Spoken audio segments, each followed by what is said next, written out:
السلام عليكم ورحمة الله تعالى وبركاته. مرحبا بكم في فيديو جديد. نتمنى يلقاكم في احسن الاحوال. اليوم ان شاء الله غادي نشارك معكم بسبوسه بالشكلاط ولا بالكاكاو. تجي بنينه معلكه وتجي رائعه، المذاق ديالها زوين وتتعجب الوليدات الصغار، وهذا هو المهم. نتمنى تتبعوا معايا الفيديو حتى النهايه. غادي نحتاج في هذه البسبوسه الكاس ديال الحليب، والكاس اللي السعه ديالو 150 مليلتر، يكون الكاس عامر مزيان، كاس ديال الزيت مع كاس ديال السكر. دائما تنحاولوا نعمروا الكاس مزيان، حيت غادي نديروا واحد لاصوص اللي غادي ناخذوا منها واحد الكميه.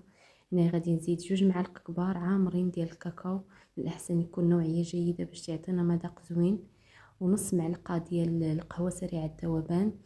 هادشي كله تنديروه في كاس ديال الخلاط، تنخلطوا الكل مزيان بلا ما نوقفوا في التخلاط حتى تنتحصلوا على واحد الصلصه اللي تتكون القوام ديالها متماسك.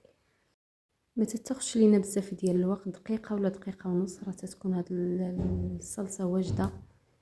تناخذوا منها تقريبا كاس، نفس الكاس باش عبرنا المقادير هو اللي غادي ناخذو، تنعمروه بديك الصلصه، تنديروه في الثلاجه، وتناخذوا الباقي ديال الكميه تنحطوه في واحد الاناء. في هذه المرحله غادي نزيد عليه باقي المقادير اللي هما 2 بيضات اللي تيكون الحجم ديالهم متوسط، تيكونوا بيضات متوسطين. الا كانوا صغار بزاف نقدروا نديروا حتى 3. وكنزيد عليهم ساشي ديال الفاني. تنحاول تنطرب هذا الخليط مزيان حتى كينسجم لينا داك البيض مع ديك الشوكولا. وتنزيد عليها نص كاس ديال الكوك، تقدروا ديروا حتى الكاس، انا كان عندي غير هذا نص كاس، ولكن الا درتو الكاس عامر تتنقصوا من الكميه ديال السميد من بعد. هنايا تنخلط باش ينسجم ليا داك الكوكو مع الخليط، وتنبدا نضيف السميده رقيقه. هنايا درت الكاس الاول تنخلطو مزيان، وهنايا الكاس الثاني غادي نبدا نضيفه ولكن بالتدريج. تقريبا هنايا درت نص الكاس، حيت الكميه ديال السميده كتحكم فيها النوعيه ديالها، اللي تتكون سميده تتشرب والسميده لا، وايضا تتحكم فيها الحجم ديال السوائل اللي استعملنا وحجم ديال البيض. المهم اننا تناخذ 2 كيسان وتنبقاو نضيفوا الكاس الثاني بالتدريج. انا هنايا شاطليه فيه تقريبا نص، والكميه ديال السميده ايضا تتحكم فيها الكوك. الكميه ديال الكوك كما قلت لكم في الاول، الا درتو كاس عامر ديال الكوك راه تقدروا تستعملوا غير كاس ديال السميده. على اي دائما الكاس الثاني تنضيفوه بالتدريج. من بعد هنايا ضفت 2 خمارات من فئه 8 غرام، يعني المجموع ديال 16 غرام. خلطتهم مزيان حتى انسجموا مع الخليط. من بعد زدت عليه معلقه كبيره ديال الخل اللي هي حتى هي ضروريه في هذه الوصفه، تعطي واحد الهشاشه لهاد البسبوسه. من بعد تنجيب واحد اللاطه اللي تتكون مدهونه بالزيت ومرشوش عليها سميده رقيقه، تقدروا ترشوا عليها غير الدقيق. تنخوي فيه هذاك الخليط، تنحاول تنجمعو كله، تنخويه تنسرحو مزيان باش تيتوزع ليا مزيان في هاد اللاطه. وبالنسبه للعبار ديال اللاطه باش تجيكم الارتفاع ديال البسبوسه هو هذاك تقريبا، العبارات ديالها 30 سنتيم على 24. ما تفوتوش هاد العبار باش ما تجيكمش رقيقه بزاف.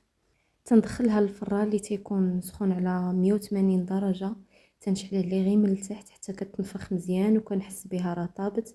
عاد تنشعل من الفوق تتاخذ غير شويه ديال اللون وتتقصح على الفوق. اصلا ما تحتاجوش انها تحمر، حيت اصلا الكاكاو الا حمرتوه بزاف تيجي قاصح. من بعد هنايا تنجيب واحد الكاس ديال القهوه سريع الذوبان، تنكون موجداها من قبل غير تتخرج البسبوسه من الفران. تنسقيها بداك الكاس ديال القهوه.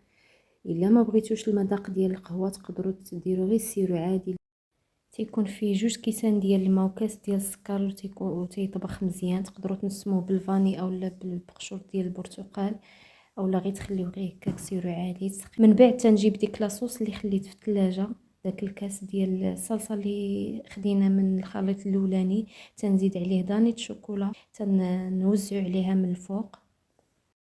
ومن بعد تندير تزيين على حسب الموجوده ولا على حسب الرغبه. تقدروا ترشوا بالكوكا ولا ترشوا باي نوع ديال المكسرات. انا اختاريت انني هنايا غير ندير عليها داك الشوكولاط ونقطعها طريفات، وزينتها بالقطع ديال الكركاع. مهم هو البسبوسه والطريقه ديالها والمقادير ديالها، اما التزيين تيبقى اختياري وعلى حسب الموجود.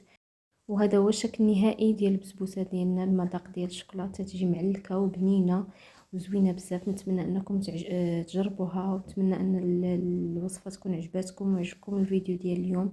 شكرا لكم على المتابعه، شكرا على تشجيعاتكم الدائمه. نتلاقاو في فيديو جديد ان شاء الله، والسلام عليكم ورحمه الله تعالى وبركاته.